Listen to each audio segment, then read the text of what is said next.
Baik, sekarang kita masuk pada metode rata-rata. Contoh soal seperti contoh pada video-video metode LIFO dan VIVO sebelumnya, yaitu PT Maju Taksi melakukan perlakuan pembelian seperti ini, diminta berdasarkan data di atas hitung nilai persediaan akhir dengan menggunakan sistem perpetual metode rata-rata tertimbang. Yang kedua, hitunglah harga pokok penjualan. Untuk menjawab pertanyaan ini, kita membuat kartu persediaan yang dibutuhkan. Seperti berikut.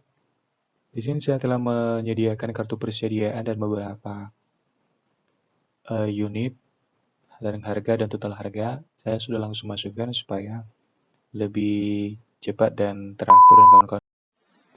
Sebelum kita masuk pada penyelesaian, kita harus tahu dulu apa artinya metode rata-rata.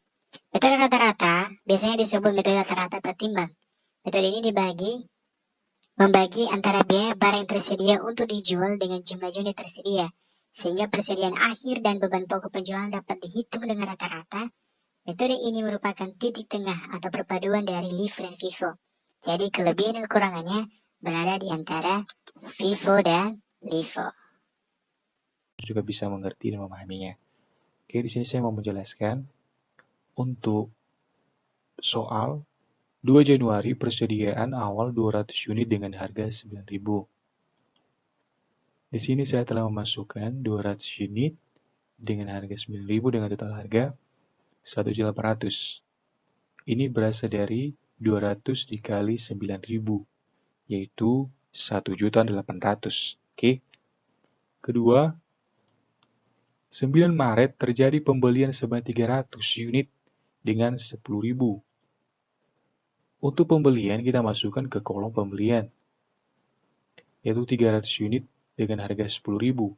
Total harga 3 juta, 300 dikali 10.000, semua sama ya. Seperti ini, total harga didapat dari unit dikali harga per unit. Oke. Untuk metode rata-rata tertimbang beda dengan metode LIFO dan FIFO. Bukan metode FIFO dan LIFO itu penulisan atau pencatatan persediaannya terpisah setiap transaksi. Sementara kalau di metode rata-rata persediaannya digabungkan. Seperti ini, 200 ditambah 300, 500. Sementara kalau di metode LIFO dan FIFO itu dipisah. 200 dibuat di sini 200, 300 dibuat ke baris kedua. Sementara kalau di metode rata-rata tertimbang itu digabung. 200 ditambah 300 yaitu 500. Dan kalau di metode rata-rata tertimbang harga per unitnya itu beda lagi perhitungannya. Ya, karena disatukan. Ini 9.600 sementara di sini 9.000 sementara di sini 10.000. Dari mana? Jadi perhitungannya saya telah menyediakan di bawah. Nih, pada tanggal 2 Januari ini, 2 Januari ya, 200 unit, 9.000. Total harga 1.800. Oke.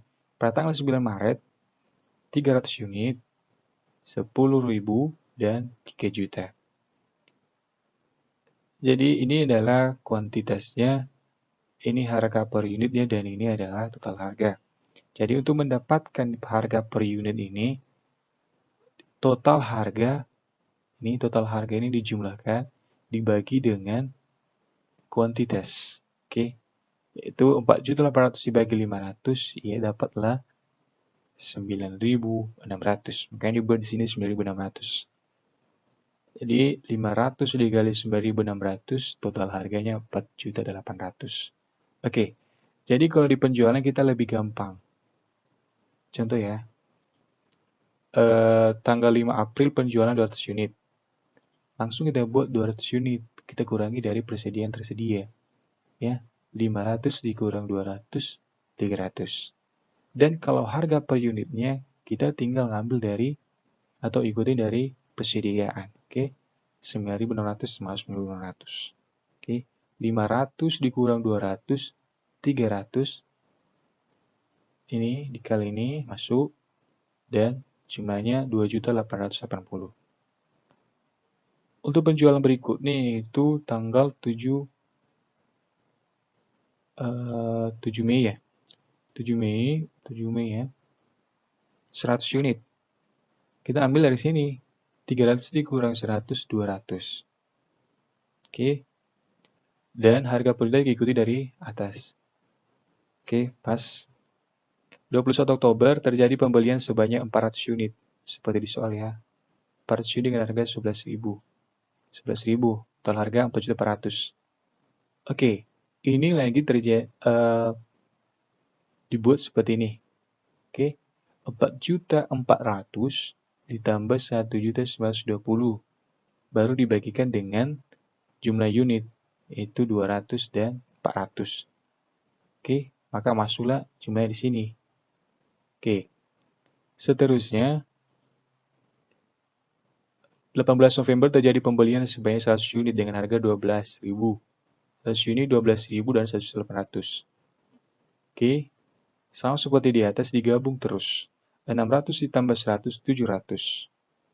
Dan kalau harga per unit dihitung lagi seperti biasa. 6.318.000 ditambah 1.200 baru dibagikan dengan 600 ditambah 100 ya. Jadi hasilnya adalah 10.740. Seterusnya 20 November penjualan 200 unit dari 15 Desember 200 unit. Penjualan 200 unit langsung kita kurangi dari sini 700 dikurang 200 500. Harga per unitnya diikuti dari persediaan. Oke, masuk pas. 15 Desember terjadi lagi penjualan 200. Langsung kita kurangi 500 dikurang 200 sama dengan 300. Harga per unit kita ikuti dari persediaan. Oke. Masuk 300, 10, 7, 40 dan persediaan akhirnya yaitu 3.220. Kita kembali pada pertanyaan. Berdasarkan data di atas itu nilai persediaan akhir yang menggunakan sistem perpetual, metode rata-rata tertimbang. Oke, dengan menggunakan metode rata-rata ini, kita bisa menemukan nilai persediaan akhir yaitu 3.222.000. Dan kedua, harga pokok penjualan. Harga pokok penjualan itu kita peroleh dari nih 1 juta ditambah ini dan ditambah. Oke, dan hasilnya ini. Ini adalah hasil dari harga pokok penjualan dengan unit 700. Oke, demikian perhitungan untuk mendapatkan nilai persediaan akhir yang menggunakan metode.